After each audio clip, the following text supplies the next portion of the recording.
So we should go to Jeff Duncan of South Carolina at this time. Thank you, Mr. Secretary. Well, thank you, Mr. Chairman. I can't discuss the possibility of U.S. involvement in Syria's civil war without also talking about Benghazi. The administration has a serious credibility issue with the American people due to the unanswered questions surrounding the terrorist attack in Benghazi almost a year ago.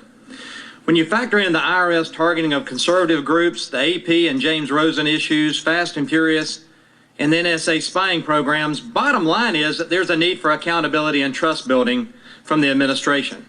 To paraphrase Friedrich Nietzsche, he said, "I'm not upset over you not telling me the truth. I'm upset because from now on, I can't believe you." The administration has a credibility issue. In my opinion, Secretaries Kerry and Hagel, Benghazi is germane to the discussions in Syria because, as you stated, Mr. Secretary, the world was and is watching for our response. But after almost a year of not bringing anyone to justice in Benghazi, they are watching our response. Mr. Kerry, your predecessor asked, what difference does it make now? Well, this is the difference, Mr. Secretary. These issues call into question the accountability of this administration, its commitment to the personnel on the ground, and the judgment that it uses when making these determinations.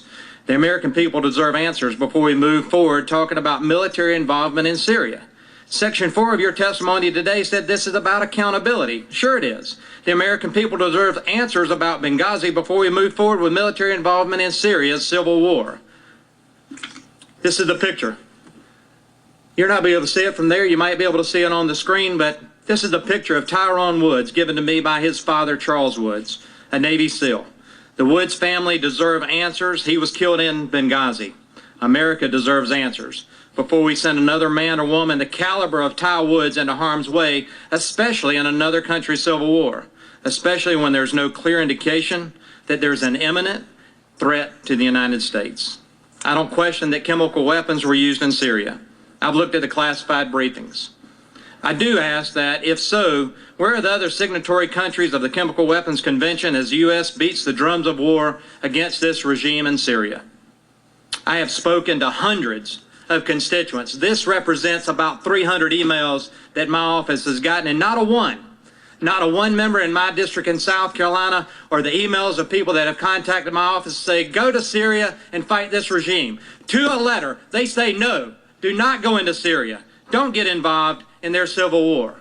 I spoke to 8th graders, about 150 8th graders yesterday. They get it.